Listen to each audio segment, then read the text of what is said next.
Geliefdes, goeiemôre. Geliefdes, kom ons sit so en dan bid ons saam. O Here, wat 'n voorreg om vanoggend in die naam by mekaar te kan kom. Here, dankie dat ons hier kan wees in die naam.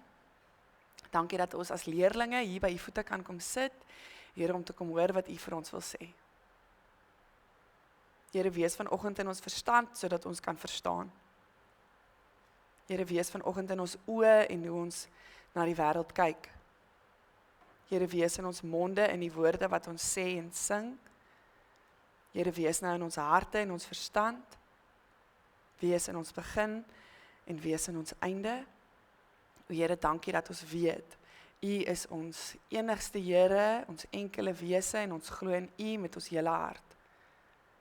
Ons is hier, Here, om tot u vir ewig ons God en Heer is. Amen. Geliefdes, ons gaan vanoggend 'n gedeelte uit die Ou Testament saam lees uit 1 Konings 8. Die gedeelte wat ons saam gaan lees, is 'n baie belangrike deel van die Ou Testamentiese geskiedenis. Dit is 'n gedeelte wat toe dit geskryf is, en daar word gereken dat dit geskryf is, selfs nog voor die ballingskap. So dis besonders lank terug, rondom 586 voor Christus, om presies te wees, dat daar 'n reeks in 'n verskeidenheid, groot verskeidenheid van idees en beskouings oor God was. En mense het God op verskillende maniere gesien en ervaar en oor hom gepraat. En daar is hierdie gedeelte in die Bybel, om die rol te vervul, om mense se idees oor God in vorm. So kom ek gee net gou vir jou vinnig agtergrond oor wat gaan gebeur in hierdie teks wat ons saam lees, rondom die teks. Ek wil nie te diep of te ver in die geskiedenis ingaan nie, maar ek wil tog vir jou sê, iets verduidelik oor die konteks waaruit hierdie gedeelte kom, sodat jy kan verstaan hoekom hierdie gedeelte geskryf is. Vir die volk was die teenwoordigheid van God verskriklik belangrik.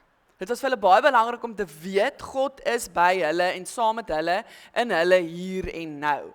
Daar is 'n paar dinge wat hulle gehelp het in hierdie behoefte om God se teenwoordigheid te beleef. En die eerste sekere ding was die tempel. Die tempel was vir mense, veral in hierdie tyd, verskriklik belangrik. Die tempel is die plek waar mense kon bymekaar kom om God te aanbid. Die plek natuurlik, baie belangrik, waar hulle kon offers bring. Die tempel is die enigste plek ook waar die Here se ark gestaan het. Die ark staan in die allerheiligste gedeelte van die tempel, maar nie enige gewone gelowige mag sommer net daar ingaan nie. Meeste mense wat dus tempel toe gegaan het om die Here te aanbid, sou nie eers die ark kon sien nie, wat nou van in daai ruimte ingaan waar dit gestaan het. So wanneer hulle kom aanbid en wanneer hulle offers bring, sien hulle nie eers die ark nie. Maar dit is baie belangrik om te weet dis daar. Wat hulle wel kan sien, is die groot houte wat gebruik word om die ark rond te gedra het.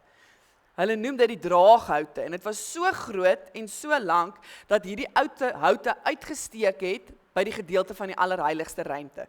So wanneer mense tempel toe gaan, en wanneer hulle God aanbid, kon hulle nie in die allerheiligste ruimte ingaan nie, maar wat hulle kon sien, daarom is daai hout waarop die ark gedra is. En dit was vir mense in 'n sekere sin amper genoeg, om selfs net dit te sien. Die volgende ding, juis, wat belangrik is om te weet dat die mense weet in daai tempel, waar die ark is. In die Ou Testament lees ons dat dit die teken was van God se teenwoordigheid. Dit is belangrik vir hulle om te wil weet, God is teenwoordig, maar ook om te weet, daar is 'n wet wat sê, jy mag nie 'n afbeelding van God maak nie. En dit was vir hulle baie moeilik om God te ervaar, as daar geen visuele beeld is, wat God vir hulle sigbaar kon maak nie. So ons kan aanneem, dat baie mense tempel toe sou gaan, omdat hulle na die teenwoordigheid van God gesmag het, en omdat die ark daar is, maar hulle wou iets sien ook van God. Hulle wou iets sien van hierdie statiese God, soos wat hulle in daai tyd verstaan het, wat ten minste op daai een plek is en was en bly. Wanneer mense dus tempel toe gegaan het, het daar iets wonderlik konsep van God wat nou net daar is en daar bly. Daai idee, daai konsep word uitgedaag. Want wanneer hulle daar is en hulle aanbid die Here, dan word hemel en aarde op 'n manier met mekaar verbind. God en mens word op 'n manier met mekaar by mekaar uitgebring. dan word hierdie idee van 'n statiese God wat net daar in die tempel is aangespreek, want daar vind 'n wisselwerking plaas tussen God en mense. Nou, ons sal bietjie meer later daaroor sê, maar ek wil hê jy moet hierdie gedagte in jou kop hou, dat mense het gedink God is net daar in die tempel, maar hulle het ook gedink, miskien kan daar 'n wisselwerking gebeur wanneer ek daar is en ek praat met God, dan kan die hemel wat baie ver is, dalk 'n bietjie nader na my toe kom.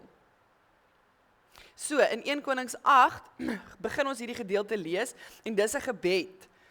Dis juis hierdie wisselwerking tussen God en mens, 'n gebed van Salomo aan die volk. En dan volg daar iets op die gebed wat ons later oor sal praat. So, ons lees vanoggend saam uit 1 Konings 8 vanaf vers 54. Nadat Salomo klaar hierdie gebed en smeking tot die Here gerig het, het hy opgestaan van waar hy voor die altaar van die Here gekniel het, met sy hande uitgestrek na die hemel toe. Hy het gaan staan en die hele gemeente van Israel hardop geseën. Geloof sy die Here wat aan sy volk Israel 'n vaste woonplek gegee het soos hy beloof het. Nie een van die goeie beloftes wat hy deur sy dienaar Moses gemaak het, het onvervul gebly nie. Mag die Here ons God by ons wees soos hy by ons voorvaders was. Mag hy ons nooit verlaat of laat vaar nie. Mag hy ons gewillig maak om altyd volgens sy wil te leef en ons te hou aan sy gebooie, sy voorskrifte, sy bepalings wat hy ons voorvaders opgelê het. Mag hierdie woorde van my wat ek in my smeking voor die Here uitgespreek het, dag en nag by hom die Here ons God wees, sodat hy die reg van sy dienaar en van sy volk Israel sal handhaaf, soos dit van dag tot dag nodig mag wees. Ons lees vir nou net tot sover. So Salomo bid 'n gebed van 22 verse vir die volk en dan daarna, soos 'n hoëpriester sou doen, seën hy die volk. Hy lig sy hande omhoog en hy spreek die mooiste seën oor hulle uit. En die seën kom met 3 punte. Mag God by hulle wees, mag God hulle gewillig maak om sy gebooie te gehoorsaam, en mag hierdie gebed van Salomo verhoor word. In 'n tyd wat hierdie seën gesê is, in die tyd wat hierdie woorde gehoor toon wat dit hoor. In daai tyd as iemand jou geseën het, was dit baie groot. Konings word geseën, priesters, profete word geseën, sodat hulle werk kan gaan doen. Hulle werk reg en goed kan doen. En hierdie seën is meestal gedoen deur 'n man van God, sodat hulle die teken van God se teenwoordigheid onthou wat hulle so na smag kon kry om hulle take en werk te kon verrig. Nou net soos wat iemand jou sou kon vervloek en mense geglo het in die krag wat daai vervloeking gedra het, so het die krag van die woorde van hierdie seën besonderse betekenis vir mense gehad. Daai hoorders, dit het baie diep in hulle harte kom lê. So na hierdie omvangryke gebed van 20 verse, na Salomo gesê het wat hy gedink het nodig is om te sê, sluit hy dit so mooi af en hy kom seën mense. En hy sê, mag God ook by jou wees. Nou vir die Israeliete was die Here mos nou hierdie statiese figuur, wat in die hemel was, maar 'n ark gehad het in die tempel. Vir hulle was dit wanneer hulle tempel toe gegaan het, dit was die plek waar hulle vir God ontmoet het. Dit is waar die gebruik vandaan gekom het, om in sekere gelowe steeds in die rigting van 'n tempel te bid, want dis waar God is. En dan kom hy in sy tweede gedeelte en hy sê, mag God ons help om sy gebooie te gehoorsaam. Mag die goed wat jy weet God van jou verwag, sy woord, sy gebooie, sy wil, sy behoeftes, sy woorde, mag jy dit hoor, mag jy dit onthou en mag jy daagliks probeer om daaraan gehoorsaam te wees. En mag die Here jou hiermee help. Om te probeer om dit op jou eie te doen is net eenvoudig te moeilik. Dis onnodig. Vra vir God om vir jou te help. En dan kom die derde ding. Mag God jou hoor wanneer jy met hom praat. Vir Salomo was dit belangrik om die teenwoordigheid van die Here te ervaar, om bewus te wees van sy nabyheid. Hoe kry ek dit reg? Bid. Praat met die Here, sodat die woorde by jou sal bly. En dat die Here dit sal hoor en dat dit daarom sal waar word. Geliefdes, ons het vandag die voorreg om iemand, 'n beleidende lidmaat van ons gemeente te maak. Ons het die voorreg om te luister hoe 'n jong man gaan sê, maar ek glo. Ek glo in die Here as God, as verlosser, as vriend. Ek glo dat ek geroep is na iets groter toe. En geliefdes, wanneer mense reageer op so 'n roep en hulle is bereid om belydenis te natuurlik voor God, dan voel ek soos Salomo hierdie behoefte om hierdie persoon met sy behoefte te seën. Voel jy as gemeente nie in 'n sekere manier dieselfde nie, om vir hierdie jong, energieke, entoesiastiese kind te sê, ek het 'n wens vir jou. Ek het 'n wens vir jou toekoms en vir hierdie pad wat jy nou saam met die Here gaan stap, wat vandag nuwe betekenis kry. Hierdie pad wat jy al reeds stap, hoe dit na vandag nuwe betekenis gaan kry. Nou dat jy jou katekese voltooi het en nou dat jy sê, maar ek is reg vir 'n volgende hoofstuk in my geloofsreis. Vir ons saam vir jou sê, maar ons wil vir jou iets sê wat ons hoop jy vir die res van jou lewe kan saamdra. Mense het al baie goed gepreek wat jy al gehoor het. Mense het al baie goed vir jou probeer leer, party goed onthou jy, party goed vergeet jy. Maar tog het ek hierdie behoefte om die seënwoorde van 1 Konings 8 net weer te sê. En nie net vir hom nie, maar vir elke een van ons wat al die voorreg gehad het om hierdie belofte te kom aflê. En vir elkeen wat dit nog gaan moet doen, om te hoor, mag God by jou wees. Die behoefte om God se teenwoordigheid in ons lewe te ervaar, om bewus te wees daarvan, is nie iets wat net beperk gebly het tot die Israeliete van 600 jaar voor Christus nie. Ons elkeen geliefdes het hierdie gedeelde behoefte, hierdie gedagte, ek seker daarvan, om in die teenwoordigheid van die Here vorm en betekenis aan ons lewens te kry. Want ons kom almal eers in ons lewe in 'n seisoen of op 'n dag, of selfs 'n klomp kere op 'n dag, op 'n plek waar ons so graag die Here naby aan ons wil hê. Ons wil weet die Here hoor ons. Ons wil weet die Here is naby. En anders as met die volk, is God nie net in 'n tempel, in die allerheiligste area nie. God is nie net daar waar die ark staan nie. Ons het nie nodig om daai draaghoute te sien, om te weet God is naby nie. Ons kan kerk toe kom, ja, om die Here te ervaar, om sy teenwoordigheid te kom soek, om hom te eer, en dis goed so, en dis reg so. Maar geliefdes, wanneer ons naby die Here wil wees, wanneer ons 'n behoefte het om hom te voel, hoef ons nêrens heen te gaan nie. Ons het net nodig om bewus te wees van onsself. Ons het net nodig om wakker te word vir die feit dat die Here hier is. Nou is. Waar ook al ek en jy is. Ons hoef eenvoudig net te sê, ek is hier, Here, en ek weet, wanneer ons dus hierdie woorde hoor, maar mag God by ons wees, is dit iets soos om te sê, mag jy bewus wees van die feit dat God by jou is. In ons keuses, in ons besluite, in ons eensaamheid, in ons vreugde, in ons twyfel, in ons angs, hoef ons slegs na binne te keer as ons Jesus soek, want daar is hy, by ons, in ons, saam met ons. God hoef nie vir ons hierdie statiese eenheid te wees, wat beperk is tot een plek nie. Nee, hy is 'n bewegende, aktiewe, teenwoordige God. Dis die eerste gedeelte van die seën. Mag ons bewus wees dat God by ons is waar ons is. Die tweede gedeelte van die seën vra groot, mag ons God se gebooie gehoorsaam.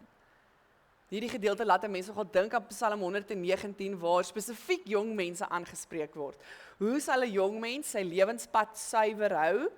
Deur by u woord te hou. Met hierdie deel van die seën kan ons elkeen ons eie voorneme verander, of het ons voorneme maak, om te sê, maar ek wil so graag gehoorsaam wees aan die Here. Saam met Psalm 119 kan elkeen van ons vir die Here sê, moet ons asseblief tog nie laat afdwaal van u bevele nie. Saam met die Filippense kan ons sê, werk met vrees en bewering aan ons verlossing. Dit is immers God wat in ons werksaam is. Geliefdes, gehoorsaamheid kom tot volle werking in ons lewe, wanneer die kombinasie God se werk is, maar ook ons werk is. Wanneer dit iets is wat uit ons harte uitkom, Here, met my hele hart soek ek na u, My hart koester na u woord en daar hou ek dit. Geliefdes, gehoorsaamheid aan God word gebore wanneer ons hele ganse hart na die wil van die Here soek. Ons dit met ons hele hart wil uitleef, wanneer ons wat ons geleer het, wanneer ons dit oordink, wanneer ons daarvan getuig, wanneer ons daaroor sing, wanneer ons hele hart en lewe en denke in die woord grondvat. Geliefdes, gehoorsaamheid aan God kom as ons God se woord koester. Want God se woord het hierdie inherente krag om van 'n mens van afdraaipaadjies te bewaar. Wanneer jy vreugde het en dit ontwikkel in God se woord, geliefdes, dan maak dit hierdie krag in jou wakker wat 'n impak het op jou wat enige duisternis in lig sal laat verander. Om God se gebooie te gehoorsaam, om so bewus te wees van sy teenwoordigheid, dat jou hart en verstand werklik waar bepaal is in ons lewens nie. Dan is ons bewus konstant van hierdie aktiewe, bewegende, teenwoordigende God. En dan kom die laaste deel van die seën, mag ons God hoor. Mag God ons hoor. As ons mooi daaroor dink, is om met die Here te praat een van die mees praktiese maniere vir ons om ons belydenis, ons geloof uit te leef. Om te bid is om te sê, ek vertrou o Here dat U vir my hoor. Dit is juis hier waar ons, net soos al die Christene voor ons, in diepe afhanklikheid van die Here kniel in gebed, en daar juis ervaar hoe hemel en aarde bymekaar kom. Ons woorde en God se ore, die afstand wat daar soms is, kleiner maak, minder maak, selfs oorbrug. Geliefdes, is in die praat, in die bid, dat ek bely, ek weet God hoor my, ek bely dat hy is teenwoordig, ek bely dat selfs al weet ek nie wat die uitkoms gaan wees nie, dat God die krag het, dat God die liefde het, om te luister na my nietige, sondaar mens, en ons te hoor. En hy doen, altyd, heeltyd. Geliefdes, en dan, in daai besef, in daai belydenis, word sy teenwoordigheid nie net 'n opsie nie, nie net 'n moontlikheid nie, maar 'n realiteit. Deur eenvoudig net te praat, eenvoudig net jou hart voor die Here oop te maak, die een wat nooit slaap nie, nooit wegraak nie, nooit 'n breek vat van ons nie, nooit te besig is nie, nooit net 'n statiese eenheid wat deur ver weg is nie, nee. Wanneer ons met hom praat, dan sê ons, ek glo so in hom, dat hy sal hoor, dat hy die aktiewe teenwoordigheid vir ons word. Maar die seën eindig nou nie net daar nie, daar is nog 2 verse. Wanneer jy hierdie goed doen, wanneer jy hierdie seën vir jouself aantrek en 'n deel maak van wie jy is, dan kom daar 'n volgende gedeelte. 1 Konings 8 vanaf vers 60 sê, dan sal al die volke van die wêreld besef, die Here is God, daar is nie 'n ander nie. Mag julle met volle oorgawe voor die Here ons God leef, volgens sy voorskrifte, en julle hou aan sy gebooie, soos dit vandag is.